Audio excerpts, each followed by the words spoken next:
All right, guys. Hello, good morning, good afternoon, good evening, depending upon where you are in this wonderful world. Okay, so as you guys know, I am remodeling the house, and I had a drywall fixing company come out to do some patches, and they made giant patches. I mean, humongous patches for even a little tiny dent.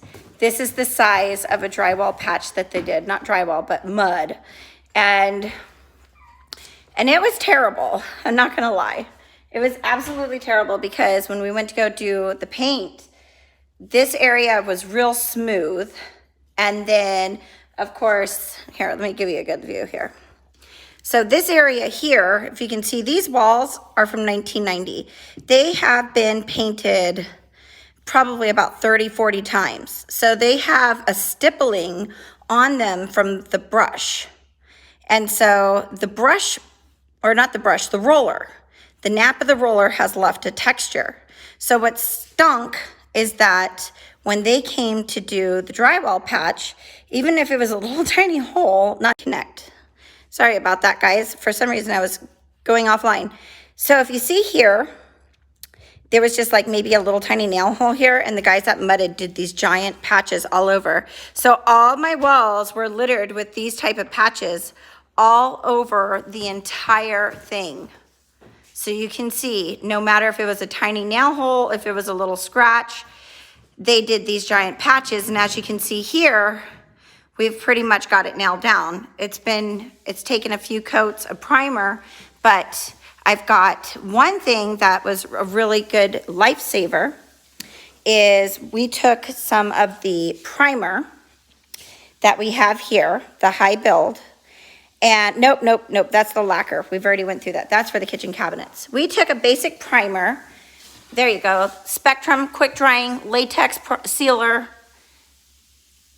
for the drywall, and we also used, I think we mixed it into a primer. I think those are just buckets that we recycled.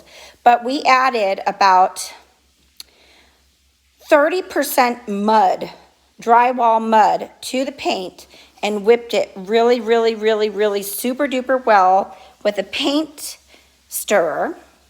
And then from there, we put it through a nylon strainer because otherwise you get these little boogers. We ended up, you can still see that patch right there. It's a little bit smooth, but we are able to somewhat, I've been able to reach all the way down here, see how smooth it looks right there. That's even after sanding, but this whole thing was littered with them. And every once in a while now you'll see one, but you just go over it ever so lightly with your roller. I was gonna try to get a video of Kale doing it, but as soon as I started, he was like, I'm out. And so, you can see we did up here, and you can see just a little bit of the patchwork there, but not too much.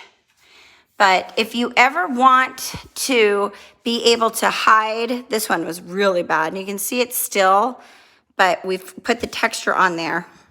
It was like this, super smooth, giant spotches, but all we did was add some pre-mix drywall mud straight to the paint, about 30%, 30 to 40, depending upon how textured you need it to be. And you just pre-treat all those little drywall spots or mud spots with it in order to get a nice texture. So that's what we did this evening. It was so exciting and so wonderful. It was terrible, but the house is almost gonna be done. It's still a wreck, it's still a mess, and yes, my lights are hanging out of the ceiling again. And it's because we had a little bit of touch up to do up there on the ceiling because we scraped all the popcorn off. That was the messiest thing in the whole wide world. Well, guys, I just want to tune in, let you know, give you a quick little example on how to get rid of drywall. You can see there's a couple of the little mud repair things, how to make the texture the same. It's easy as just adding a little bit of mud, about 30 to 40%, to a primer and going over that spot in order to match the nap roller texture that's pre-existing. All right, guys, till I see you again, be good, be blessed, and always let your creative juice flow. Goodbye.